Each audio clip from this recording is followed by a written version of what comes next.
Good afternoon and welcome to another episode of Face to Face. Yours truly, Nesta Cann. And today, and Caprice. Oh, that's me. I forgot about you. Thank you. And today we have a special guest in the studio who goes by the name of Nicholas. Nicholas. What's up, Nicholas? Glad to be here. How you guys doing? All right, good. Welcome, buddy. Thanks for having me. Welcome. So, what's new? What have you been up to? Well, right now we just finished writing the next chapter of 2020, which we won Best Fantasy Short Film at the Retro Avante Grand Film Festival in New York City, and it's been picked up by Troma. And what we've done is, since it got a good write-up on Official Fame magazine, we decided that we should do another chapter, and we're hoping that comes out well, and then we'll do another chapter at the beginning of next year. So when the summer comes to an end, we should be shooting that in Coney Island, Brooklyn. Nice. All right, Nesta, you always do this. Nicholas, could you explain to people what it is you do? Well, I'm actually an actor. Oh. I never wanted to be. I grew up, playing sports, but my friends got me into acting. So I got into acting, and I actually studied with two master teachers. One was Peter Miner, who was a soap opera director. He did Days of Our Lives. Oh, yeah. And then I studied with Gene Frankel. And then along the way, to keep myself busy and doing film stuff, I began to do a little bit of writing and a little bit of directing. Right. So I thought it was great to learn, as being an actor, that you should learn what goes on behind the camera, and I started to do a little bit of writing. So that's where we are with that project, and just keep doing as much as I can. How did you get into acting? Yeah, that was my next question. This is not like a normal, No, I didn't. What age did you start acting? Did you get into it? Yeah. I grew up playing sports. I just wanted to play sports. I didn't care about acting. And What sport? I played typical Northeast kid. I played baseball in the summer and ice hockey in the winter. Nice. Oh, nice. Okay. I played in the semi-pro ice hockey league. And That is rough. And I got my teeth knocked out.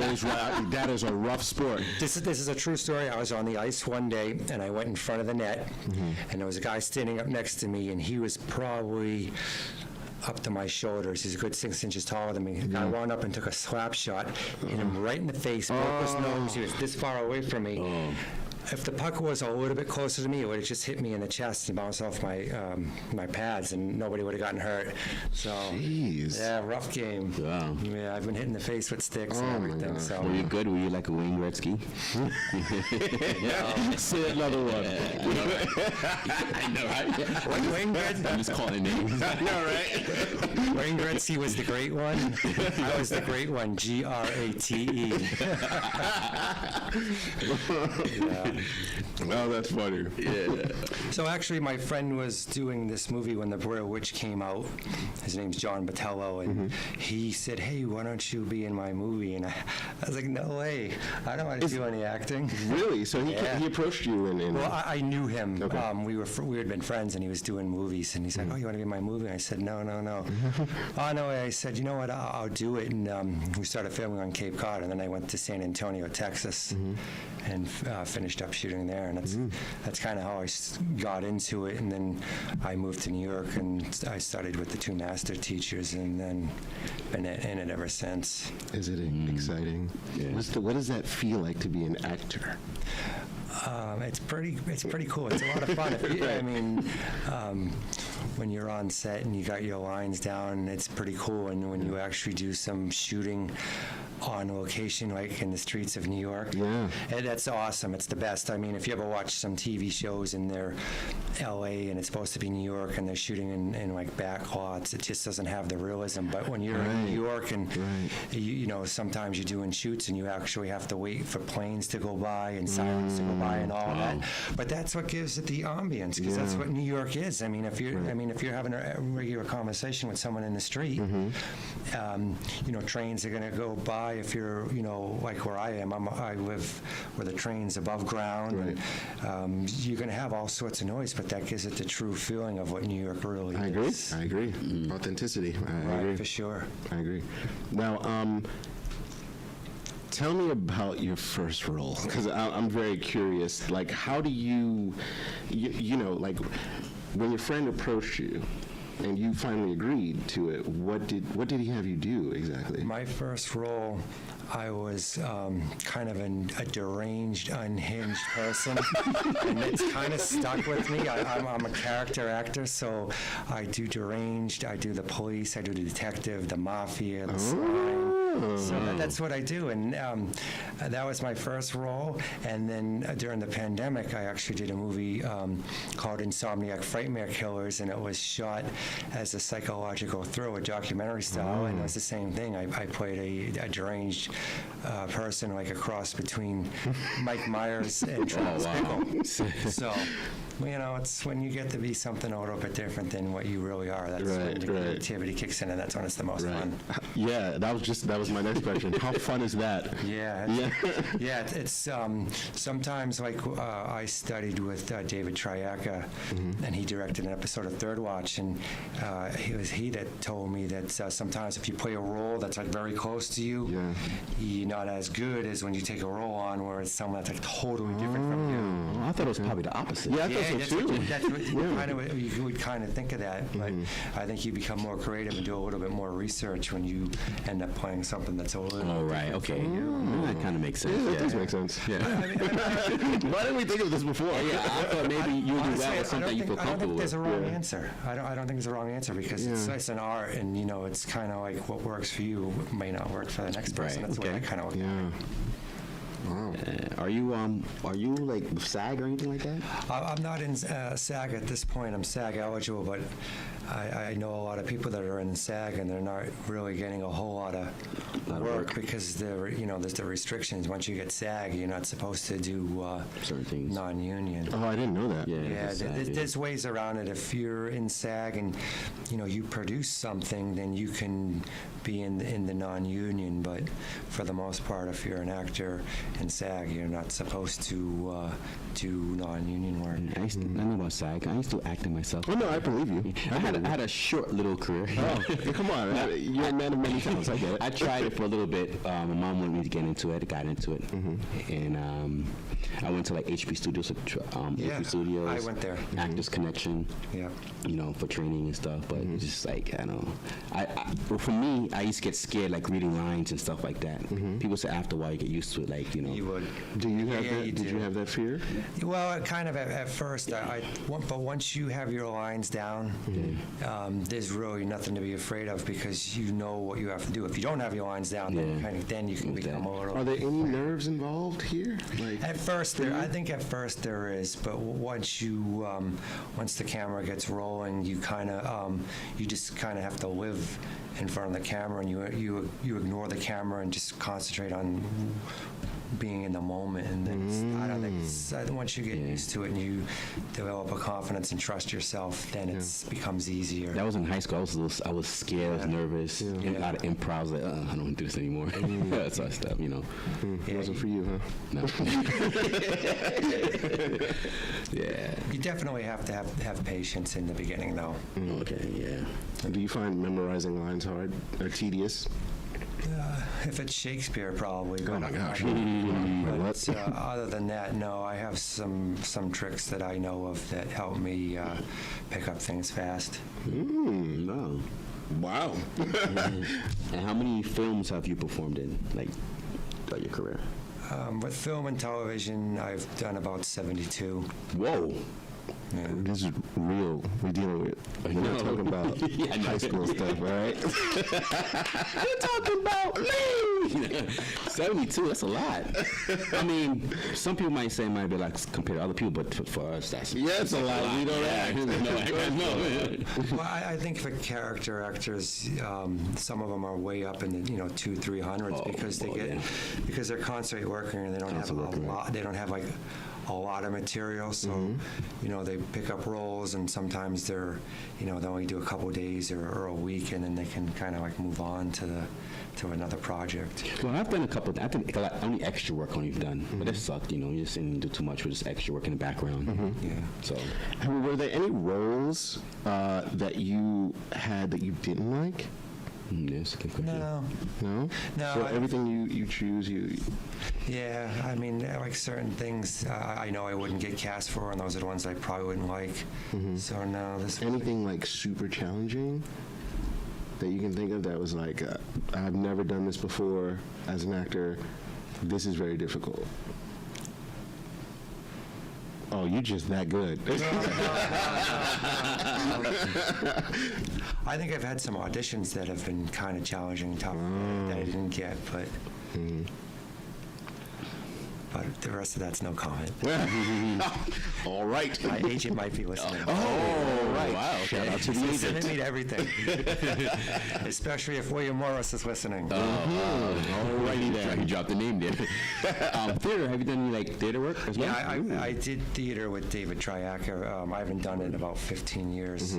I was looking to try to get back into it when the pandemic hit, and then that's kind of like put the kibosh on it. So I would like to get back into doing some theater. I've done some writing, and some of what I'm writing could work for some theater.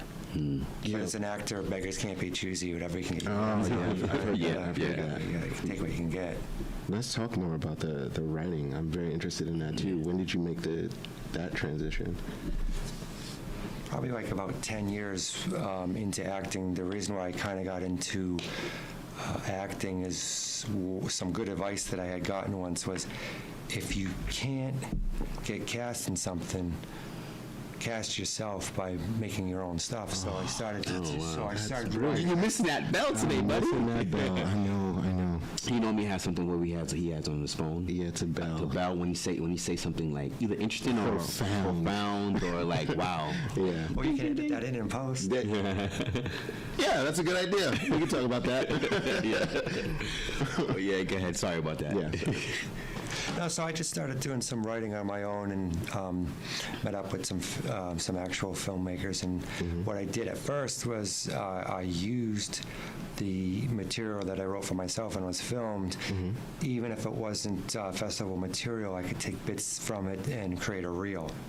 So that's once I started to get a reel, I was starting to get cast for things in certain situations without auditioning, just submitting the reel. So that that helped a lot. Now, do you prefer writing or acting, or is it To a where's degree, the passion? I'm more so acting. I kind of like to work on somebody else's material because then you kind of develop things a little bit more, I feel, when you're doing somebody else's than you're doing your own. Because when you're writing your own, before you even start running your lines or doing anything, you wrote it yourself. You've already got it in your head and in your mind what this character is going to do. But when you're doing someone else's, they may have an idea of how the character's supposed to be, and you may have an idea of how the character's supposed to be, so you've got a couple different viewpoints. So I think it's a little, for me, probably somebody else's material. Yeah, so is that, because when I think of something like that, if you write something and then you give it to the actor, and the actor, you want the actor to, create it, make it his or her own, right? Right. Do you find that detaching yourself from, like, the way you wrote it, is it difficult to do that? Because it's kind of your baby. You know what I mean? Sometimes it is, because you've kind of got this image in your head, and you've kind of like it's kind of a block. So sometimes it is a little bit difficult to separate your idea from someone else's idea, but you've got to. I think you've got to look at it from both sides and then develop Meet in the middle. Yeah, to be in the middle, or shoot the scene a few different ways, a few different viewpoints, and then whichever comes out the best is, what you would end up putting in post production for the final product. Have you ever performed with any big actors or any actors of? Nicholas is a big actor. What are you talking about? I mean, any known actors. Let me know. As non-union, not really. Not really. No. No. Okay. I would like to, though. Who's your favorite actor, though? By the way. A couple of actors that you really look up to. For comedy, it's Mo Howard, Mo from the Three Stooges. Oh, okay. Yeah, no, don't say that now. and then like modern day would be like Clint Eastwood. Okay, yeah, okay, yeah. Why Clint Eastwood? I just like Eastwood is kind of subtle and doesn't try to overact, and I like how he does that. Okay. Yeah. Clint Eastwood is the man. Yeah, he's a lot of great stuff. Oh, I thought you were going to read something. No, from no, there. Look, I could go on a tangent because I have so much. Yeah, go right ahead, buddy. Okay, all right. Take the floor. So I'm sorry, I keep going back and forth, but with the writing aspect, I'm just so. I need to know. Like, Yeah, we'll stick with that. Like, I know this because I know what the writing thing is going to get you. Because I know he's an actor and a writer. So I bet you when he say he's a writer, I mean, that belt yeah, because you write as well. Yeah, but I just wanted to, like, what's your process, like when you're writing? Usually, what I do first is I will either write a short story based on what I'm going to script out, or an outline, or both. So usually, like when an idea pops in my head, I will write a short story, and I will take my time. So I'll write, and then I'll come back to it maybe the next day or the next week, and maybe take about 2 weeks of that. And then I'll outline almost what the scenes will be, almost in like a shot list. And then when you got your short story and your outline, then I'll go back and write my script off of that, and then do some readings with. If it's like the project that I had now, we'd read with the people that are involved in it, and then we would do rewrites, and then do rewrites. And then when you actually shoot, even though you have your script, we might improv or improvise what's already on the scripts, just to have maybe a different idea might pop in when you're actually on set and say, let's try this, let's try that. So that's pretty much my process. I just try to keep things very, very simple. I'm not, I train for acting. I don't have any training for writing whatsoever with anything specific. So I just write what I think works best for me. Okay.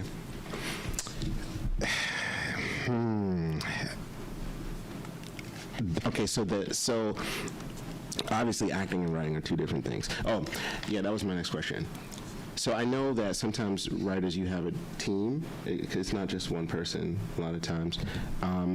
Have you ever been in a situation where, let's say, you're really not liking an idea? Not necessarily. Most of the writing that I do is with Dave Sweeney, and we're kind of like on the same page. We've known each other for like 20 years. So we wrote a few projects, and usually I'll write, when we get to the scripting it out, I'll write it to him. I'll write it out, and then I'll send it to him. He'll write, make some adjustments, send it back to me by way of email and Word and things like that. So, it's very important to stay on the same page and not, have like different views on what the script should be, or how the characters should go, or what direction things should go in. Oh, that's good. Because that slows down the process. Yeah. That's good. You have somebody to bounce, who is like-minded and who bounces ideas and stuff like that. What about the consistency of it? Because I've been told, and I've read some places, that as a writer, it's good to be consistent in your writing, because the brain is a muscle, and you have to keep up the creative juices flowing. Do you find it difficult? Like, how do you continuously do it? Is it like a process? Do you have like, I don't know, you wake up in 10 minutes, you write a little something, and then you kind of just leave it alone? Like, yeah, kind of like that. I don't really like to cram. I kind of like to write a little bit and then take time away from it and think about it. Kind of like if you're studying for an exam, I could never cram the night before. You got to study a little bit leading up to the final.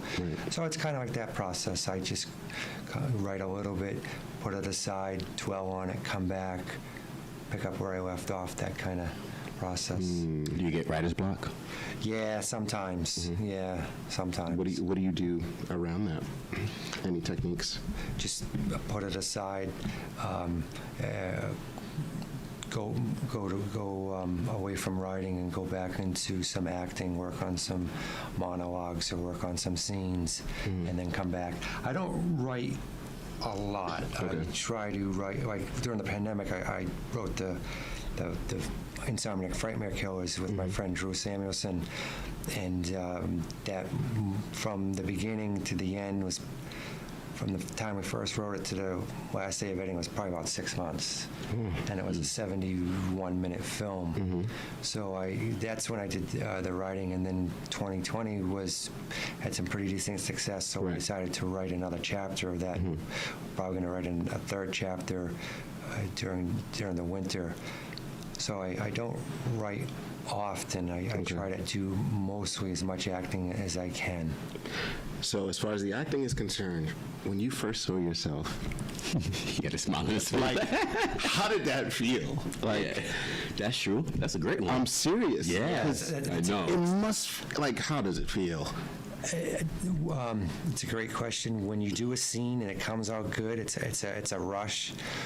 But watching yourself on TV, I'm one of the type, or the watching the film or the show, I'm one of the actors that's like, I don't like it because then things come in your head. Oh, I should have done this. You're your own critic. Yeah, that's like me. I'm like that too. Right. I should have done this Yeah, better. so it's like, But to everyone else, it looks good and it's fine. But to you, you're like, you're worst critic. Also, you try to avoid the things that you've done. Yeah, like when 20 first came out, I watched it, and it's like, I was actually half asleep at the time. I was like, wait a minute, what happened? Wait a minute, what? And then I went back, and I actually went back and watched it probably like a year and a half later. Like, oh, all right, yeah. All right. This is pretty good. Yeah. Yeah. Also, you're probably not going to listen to this. No, right? Yeah, I don't like my voice. You know, like I wish I could sing though. You have a very soothing. You could read a book. Like, you could be a pretty good audible. Yeah. You see, I try to get voiceover work. I just can't get it. Fiverr, man. Really? Wait, is that how? What? Fiverr is a website where you do like little side gigs. People do a lot of voiceovers and stuff like that. Yeah, we're gonna have to talk after okay. this. Yeah, because what? Like, didn't know that. It's a website, so you could get for $5. Someone could do like a design for you if you want to get a design, like someone in Pakistan or whatever. Yeah. So they do editing, voiceovers, Really? all kind of stuff. Producers do stuff. Yeah, it's a site. It do a million different things called Fiverr. You know what a Fiverr? No. Yeah. Small gigs, yeah. So check it out, Fiverr. You put your work up there, some voiceovers, you read some scripts, and then people will contact you, and you have like 48 hours to give people their product. They'll, the money comes. The money when it's completed, when they like what you've done, the money comes to your account, and then they get. How much Fiverr paying you? Huh? How much Fiverr paying you? No, I'm not. I didn't say, but yeah. Sorry. Where can we find your movie? Like where the latest one that you're acting in? The latest one, the latest one that I did is Insomniac Frightmare Killers. That's currently submitted to festivals. Oh, okay. So usually, unless you're, A-listers in Hollywood, or even if you are, most of the time, when your movie's done, the first step is you try to submit. Well, what I do is I try to go to festivals, and then after festivals, then you kind of go to the streaming circuits. So, like, I've got a few things that are going to Trauma. Okay. Have you ever heard of Trauma? No. You ever heard of The Toxic Avenger? No. Trauma is well known for horror movies. That's their genre. Oh. And they have a lot of like slasher types and horror movies. It's a streaming service. That's what I'm saying. It's a streaming service like Netflix and Hulu and Tubi and stuff. Oh, and it focuses on horror. Just that's horror. Horror's Okay. their genre. Because most of the streaming services, they break it down to action, thriller, this, that. So it just straight horror. horror. Okay. Check it out. That is that your comfort zone? You like scaring people? Nicholas. He looks like one of those guys. This is an actor. He looks like, oh my God, I'm trying Like to he'd figure his name. strangle you? Yeah, I know. Well, as a character actor, you're typecast. So whatever you can, whatever your niche is, you got to find it and stick with it. Trauma Entertainment? Yeah. Oh, wow, okay. I was at a bar once, and some girl told me to do stand-up. And I think she was like a booker for a comedy club, and I was like, nah, that was a mistake. I probably should have done that. You did it? No, I didn't. Oh, I should- okay. I- Yeah. no, that's That's scary. I can't do that. Well, I think like a lot of, if you go from doing stand-up to acting, sometimes it's difficult. I think if you do it the other way around, because an actor, you're already a performer. Yeah. So I don't think it's probably not as difficult. Some well-known comedians might not agree with me. But still, like writing comedy there's an art there. The writing, the callbacks of the stories and the cohesive, storytelling and all that stuff that's not easy. That's not easy. I tried to write a 5-minute stand-up comedy routine. Did it work? No, of course it didn't work. I don't know what I'm doing. You just think that, you're just going to go up there and tell a bunch of jokes. That's not how it works. Yeah, I can. But probably the best thing to do is might be just kind of keep it personal and tell jokes that way instead of just going out and, whatever's hot at the time, telling jokes about, Trump or whatever is probably the way to go, because that's what everybody else is doing. Yeah. So if you kind of like do things that's different from what everybody else is doing, it'll be better for you. Did you ever want to do like comedy seriously? Stand up, at that point I didn't, but at this point beggars can't be choosy, so whatever it takes. I also wrote an album. What? Yeah. A man of many talents here. What is it, a jack of all trades? Yeah, jack of all trades. A renaissance man. if you will. There we go. What's the album about? Yeah. It's just the lyrics to songs. They would probably work for someone like Taylor Swift or someone like a rock. Oh, now we're getting somewhere, right? I mean, yeah. Can you sing? No. Can you? No, but can we tell your... No. We'll just focus on him. Yeah, it's not about me. Well, I think these days everybody can sing with the auto. Auto-tune is life. Yeah. It is life. But yeah, I'm not a singer now. So, yeah, let us know about this album now. Yeah, please. Oh, I just wrote the lyrics. I got like 9 or 10 songs, just the lyrics, no music written to it. And It's just okay. yeah, I haven't done anything with it yet. I'm trying, if there's, a band or a singer that's looking for lyrics, or, I'd probably even work with hip hop. It's kind of like, modern, and you put some beats to it. It'd be pretty good.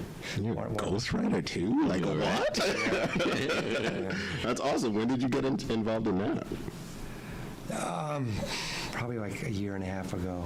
Before the pandemic. Yeah, once that hit, it kind of like stalled everything for everything. And Do you think the pandemic helped you a little? You beat me to it by a second. I was going to ask him about that before. He kept saying the pandemic. Yeah. He said something the pandemic made it seem like it was good. Then now he said stalled it. So. Yeah.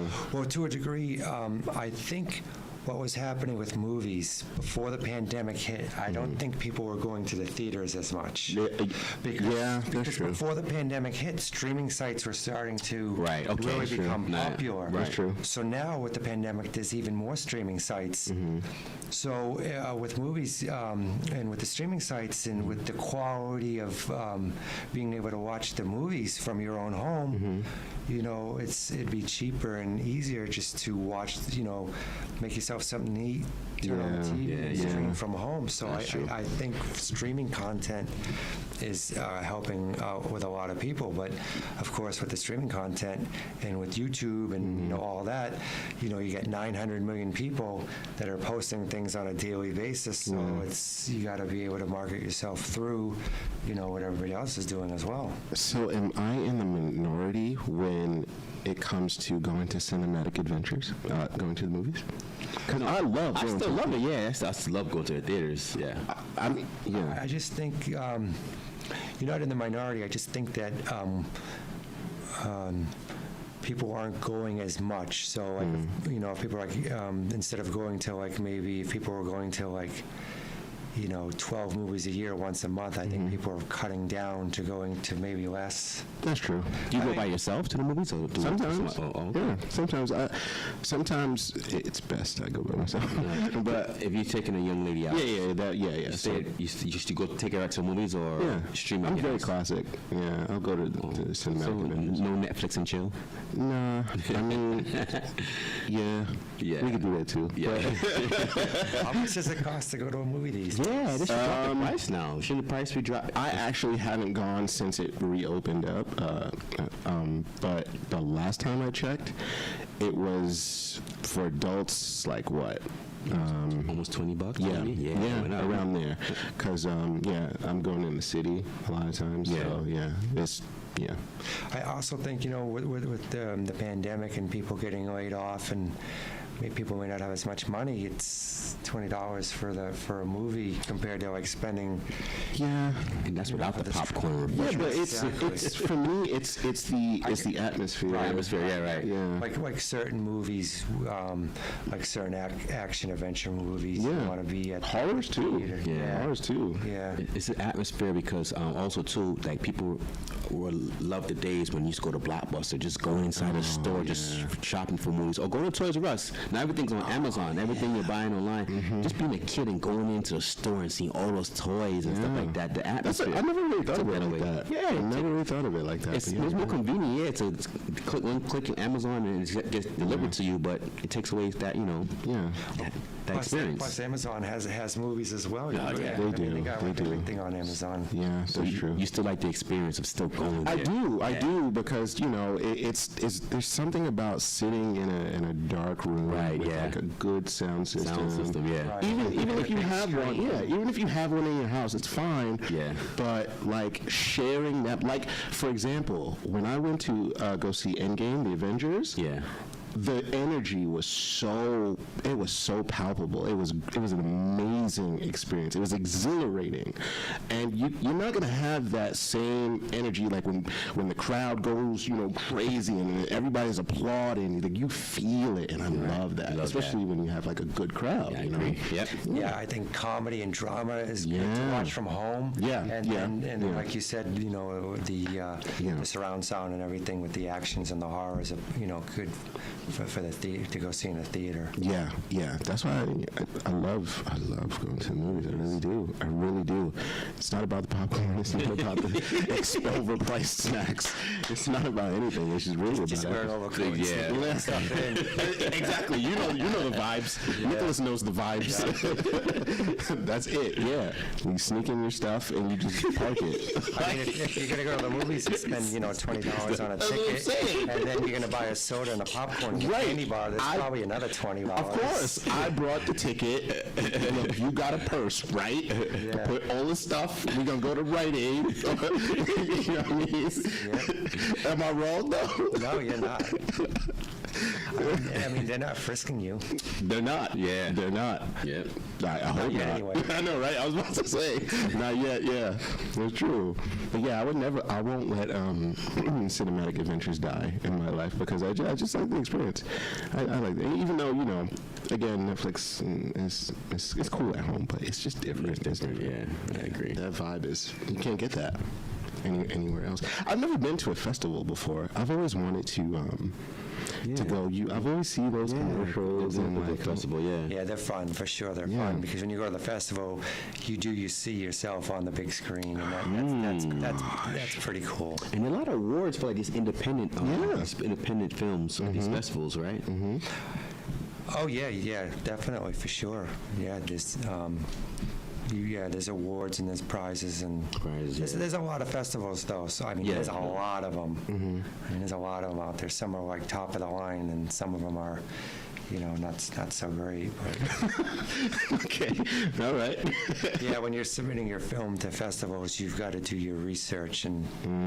Also, they're all not the same. Is what No, you- I mean okay. like the high end stuff is kind of like hard to get into, but I actually did this improv skit that we actually shot on the New York City subways, and it was almost like a live performance. It was really really cool, and that's available on YouTube. But we submitted that to the Manhattan Film Festival, Right.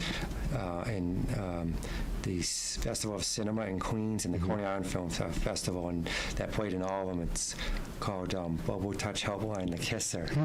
And, Okay.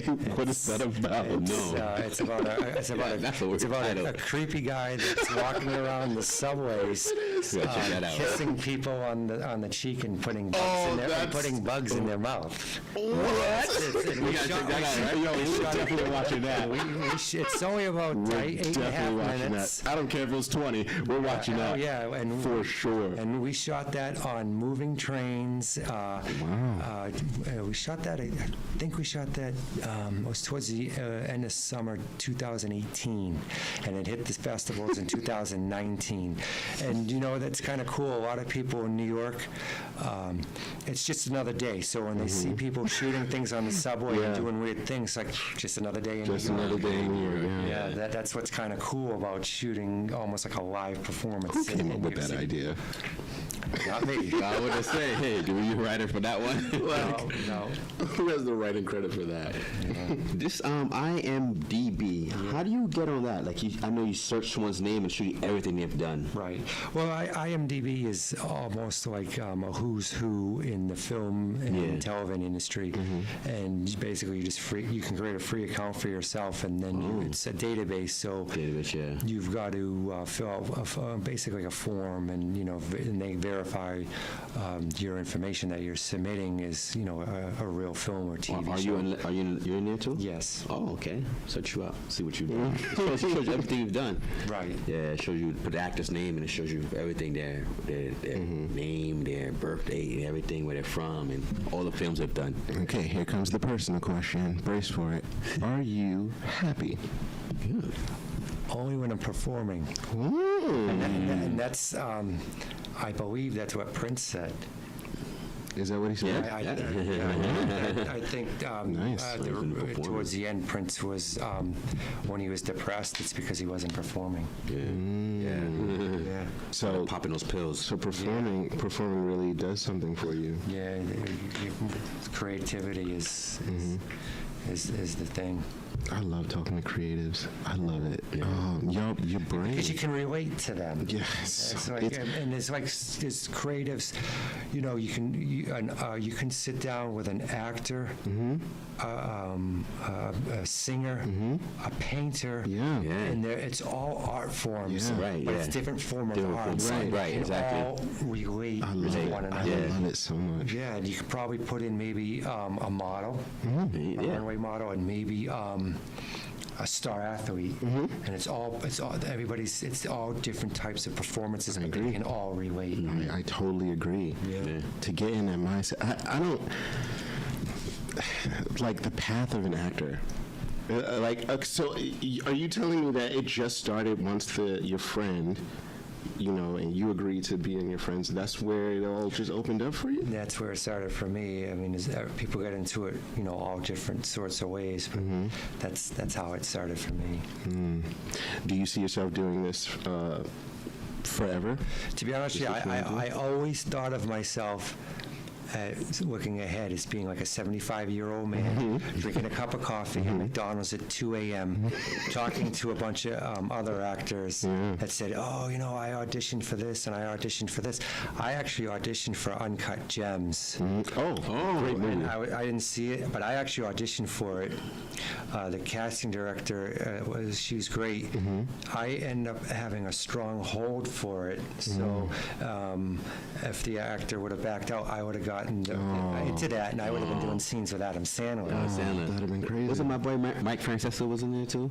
I didn't see it. Yeah, Adam Sandler's the main guy. Yeah. So the guy from the sports show of Francesa, he was inside there. There's a really very. I think it was good. It was good. You liked it? I liked it a lot. Yeah. I like it a lot. Did you see it in the cinema? No, actually, I didn't.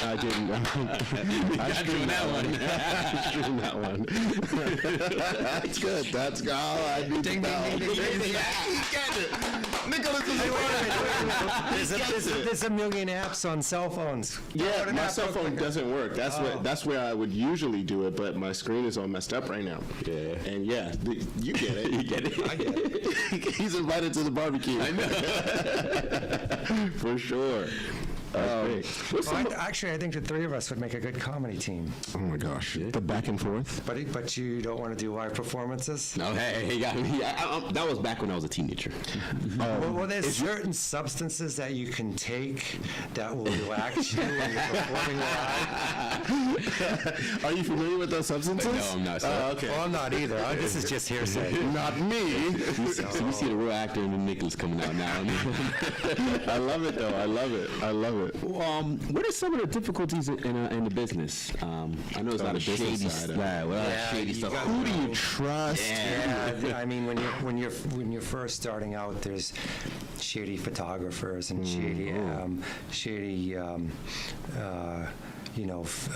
people to do your reels and stuff, Yeah. because it's when I watched Inside the Actors Studio with James Wimpton once, and this was a while back, and they had said there was over 100,000 actors in New York, and less than 2% were making their money acting. Wow.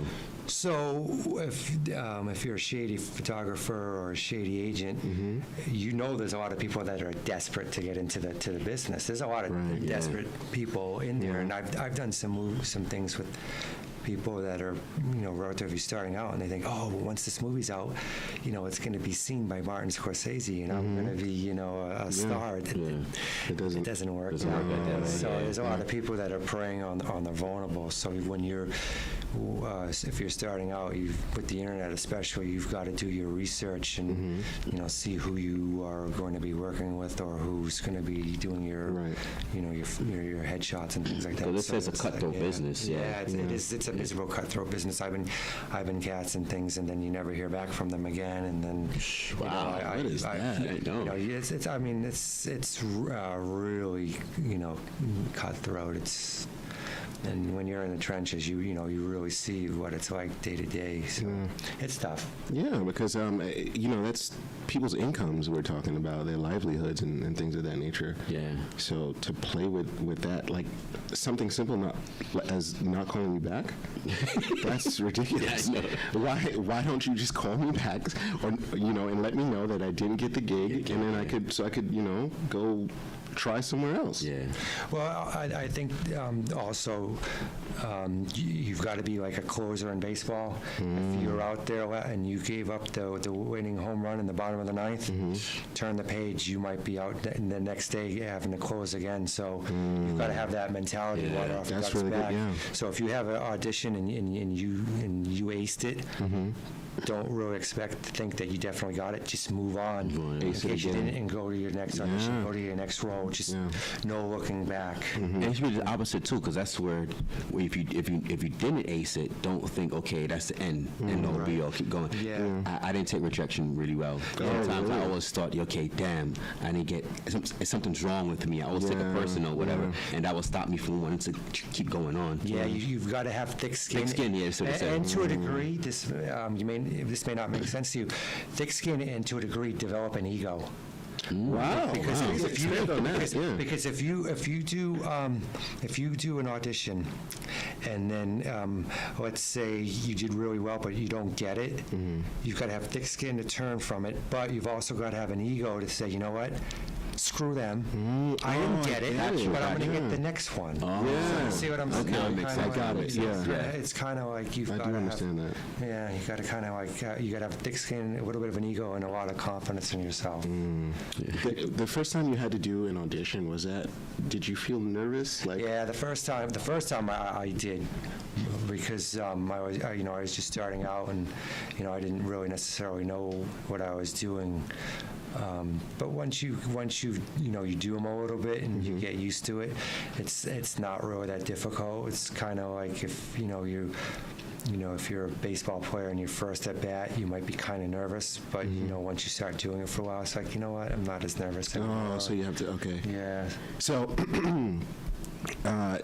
from your expertise, I have a question.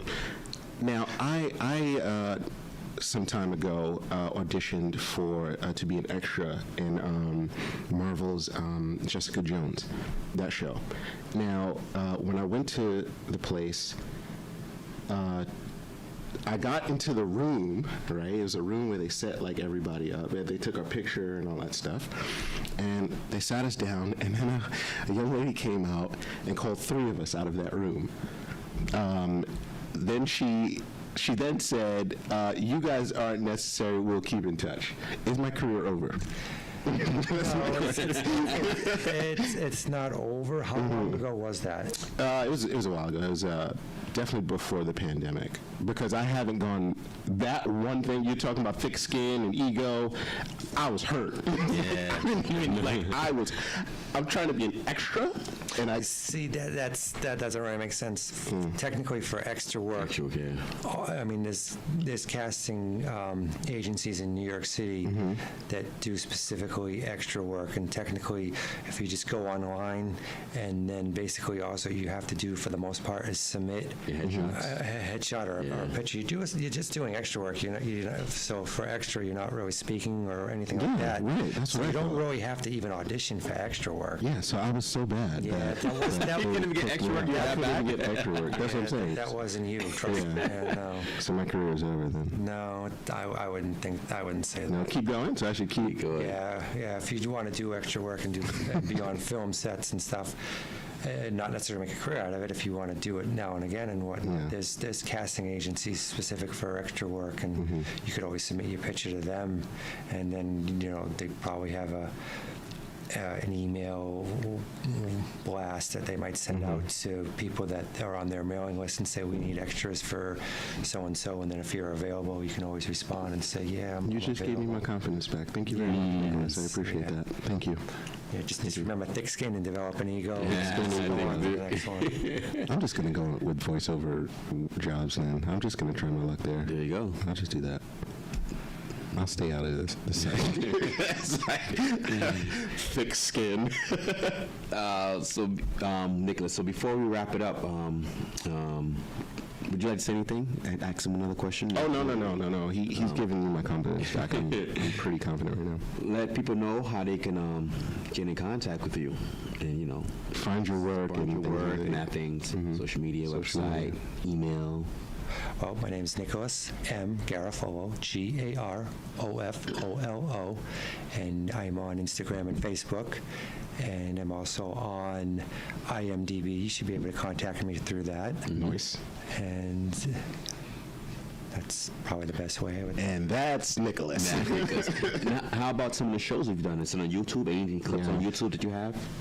They can check out some of your work. If you search my name in YouTube, things will come up. My reel will come up. Monologues will come up. Some trailers for things that I've written and been in have come. Will be on there as well. So I do have material on YouTube. You can contact me through YouTube as well. We got to see that Subway thing. Yeah, I was going to ask Yeah. you, what's the name of that Subway? We have to see it. It's called Bobo Touch Helpline, The Kisser, and it was the episode begins in a actual garage in Brooklyn. Yeah. So I play a guy that just got out of prison, and I own a garage, and the mechanics were renting out the garage to people that are having a helpline. So that's how it begins, and then someone calls for the help, and we go out on the subway to take care of business. So that's on YouTube, and if you just did like a Google search, Bobo Touch Helpline, The Kisser, that will come up. And leave a like, people. Come on. Yeah, I know. What are you guys doing? Just viewing stuff and then not liking. Like it. Yeah. I want to ask you that. If you had to give any advice to someone just starting off Great in the question. business, what would it be? If you're just starting off, I'd say begin with a technique class. And acting technique class, and then just work your way into a scene study, and then maybe some improv, and just constantly work on your material as much as you can. But just start with some basic training. So a lot of actors have made it without much training, if any at all, and then some people have like drama degrees from Ivy League schools. To me, that's a little bit much, because most of it, I think you need to develop on your own, because it is an art. Yeah. So just if you get like some of the basics, like you had said, you did HB Studios. Yeah. Is it still there? Yeah. As of right now, a lot of training is online. Hopefully. Because of COVID? Yeah. No. Hopefully, before the end of the year, they'll be back to doing some in-person classes in the studios out throughout New York City, but if you can get doing some in-person studying, start with a technique class and then a scene study and then an advanced scene study and improv, and just get some basic foundation under your belt, and then just constantly working on things. If you can't really get into too many projects, do some student films and things like that. And then on your own, if no one's around, just work on some monologues. Yeah. That's great advice. He mentioned something I was trying to figure out the question I was going to ask him, and then, sometimes someone talks and then you remember the question. How does it feel when you've worked on your craft for so many years, went to school and all this stuff, worked on your craft, and as someone who's new, raw, doesn't have any skill at the moment, but they get a big gig just based on their look. Oh, yeah. Yeah, I've been Like, how the hell did he get it? He's not even, he or she's not even talented.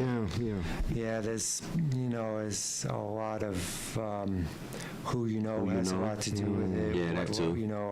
There's so many different. Or maybe you just have to look for the role that they're looking for. Yeah, Like who you sleep with and things. yeah, there's a lot of things It's a good way like to the that. top, yeah. Yeah, I've been a hired gun to be an audition reader for films, and I've done a few different ones, and the legitimate casting directors want people that can act. I did one where there was a married woman, so she just wanted an actress, but there was like beautiful actress after beautiful actress after beautiful actress coming in, and it doesn't mean you're going to get the role, because beautiful women in the city are a dime a dozen. True. So you've got to You have. hear that, ladies? You got to have. You got to have. You gotta act right. You got to have some skill and talent.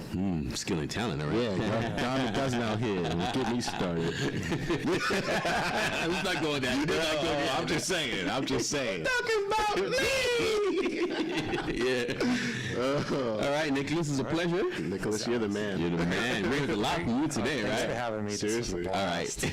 This wraps up another episode of Face to Face. Yours truly, Nesta Cann and Caprice. That's me.